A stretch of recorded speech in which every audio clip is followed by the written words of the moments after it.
Admit it, who among you likes to gossip? Who hasn't been drawn into the web of other people's intrigues and secrets? Some watch talk shows, some read the tabloids. There are those who like to listen, and there are those who don't mind discussing other people's lives. Gossip, stories that can captivate your imagination or ruin your life. Hi, this is Madison, and I'm Gossip Girl, and my story doesn't have a happy ending at all.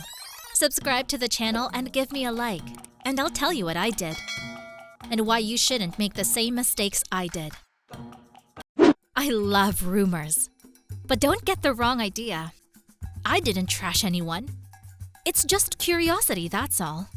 Sometimes I just want to know if the gym teacher is really having an affair with the headmistress, and the hot new girl from the parallel school wore braces in 6th grade. They don't care, but for me, it's evidence that everyone has secrets and no one is perfect. And how do you keep it together? At school, everyone gossiped about the hottest guy and his crazy groupies. At home, about the neighbor who just moved into a 4th-floor apartment and was pretty reserved. Even at home, when my mom started calling her friends, my sister and my dad would immediately run away. And on days like that, waiting for lunch was useless. But I understood my mom, because I too could spend hours on the phone talking about the latest news. My best friend Pete also loved rumors and willingly shared them with me and our mutual friend Nancy. Except she didn't like gossip at all, and she was always bad-mouthing us. Did you know that Daisy had tattoos on her stomach? I told her excitedly. It's so painful, and her parents are freaking out. It's nothing. That's what Matthew did last night. Pete whispered to me. Nancy sat between us in the dining room and grumbled. What a saint. And then came summer vacation. I was planning to make a little money, so I didn't even think about vacation.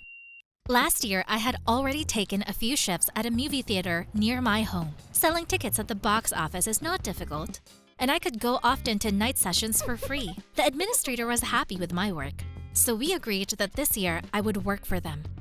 But it turned out that until the end of summer, the theater is closed for repairs. I had to look for another part-time job.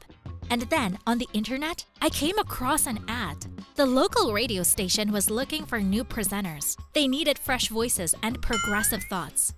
As it was explained to me on the phone, I'd been dreaming about it for a long time. I went to a journalism class. I even sometimes voiced the news on the school radio. But a city station? I couldn't believe it. Nancy was really happy for me, but I was nervous. Would I do it? As is always the case on my first day on the job, everything went wrong. My mom forgot to fill the tank in the morning, the hot water was turned off, and then we got stuck in traffic.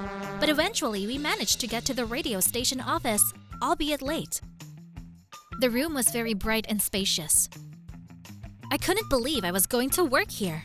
The interview was conducted by a stylish and confident girl. I was nervous, but I think I managed to make her feel at ease. But when I was told that they would call me, I got sad. Because in fact, it meant, you were not suitable for us, goodbye. But my bestie reassured me. It's gonna be okay, trust me, you'll get the job. So I did. They liked my designs and ideas. It's true, they took me to an internship at a small rate. But it was really lucky to get into such a company. I was overjoyed. They're hiring me, I bragged to my friend. I just need to come up with a column and conceptualize it. Your own column? You'll be a star in no time. Hey, what if we do something like Gossip Girl? You know, like, tell stories that are supposedly based on true events. That's not a bad idea. Nancy agreed. But you come up with it, not talk about us. You think I'm gonna tell other people's secrets on the air? I was offended. And we got into a huge fight. I wasn't going to gossip about someone on the radio. How could she think that about me? You're just jealous of me, I said and hung up. The project manager at the radio station liked my idea very much, but there was a problem with the topics. You see, sweetie, the ideas are not bad, but they feel artificial. A bubble. A fiction, you know? Yes. I sweat from excitement and looked into her eyes with hope. We need the dark side of teenage life. Their secrets, experiences, passions, quarrels. It's been a long time since anyone's been interested in sweet stories. Add pepper to your stories. Then they'll be listened to. But I can't. It's a private life. Change your names. And give yourself a pseudonym. And I nodded silently in response. When did things get out of control? How did I let it happen? I don't know. Probably the moment I could convince myself that there was nothing wrong with other people's secrets. A little story, a few names, and that was it. And I went by the name Gossip Girl, just like on the show. My voice sounded a lot different from what it used to sound like on the air. So I wasn't really afraid of anyone recognizing me. My first story was about the amorous affair of a gym teacher and our headmistress, and the audience loved it. After the first episode, the project supervisor flew into the studio and started applauding. "You're a freaking genius, baby! Your Gossip Girl is driving our ratings up! Way to go!" Well, I guess that's when I lost control. The praise from such a professional made my head spin. The tangy aroma of future success was intoxicating. I decided to dig deeper, go after my enemies, and uncover their darkest secrets. Cheer up, my dear listeners. Sandy's in trouble. She's dating 2 guys at once and doesn't know which one to choose. And Leslie accidentally uploaded her swimsuit photo to the school chat room. If you haven't gotten a tattoo to a racy spot and you're afraid to tell your parents, then you have nothing to be embarrassed about. Mark knows exactly why you shouldn't buy bean soup in the cafeteria, and so does his girlfriend Stacy. I was on a roll. Nancy and Pete, on the other hand, were pissed. "You're the one who loves gossip," I resented you. But not on the radio, and not about anyone I know. Pete was nervous. "I changed names." "But I didn't last time." "I forgot, and they weren't stories about you." "You're gonna give away all our secrets." "Is that what you think I am? Then we better not talk at all." We had a big fight. It was very unpleasant, but I wasn't going to give up my dream because of them. In just a few months, my column became mega popular. The ratings were off the charts. The curator rubbed her hands together excitedly and kept saying that she would come up with a new project for me and let me go live. Summer vacation was over, and we went back to school. I still hadn't talked to Pete and Nancy, but everyone was gossiping about the mysterious Gossip Girl on the town radio. My voice was unrecognizable, and I breathed a sigh of relief. But it wasn't that simple. As it turned out, while I was indulging my ego, my column made a lot of noise. Everyone was whispering amongst themselves and glancing at each other. And then at one point, I was ignored in class. I didn't realize what was happening. Nobody knew anything.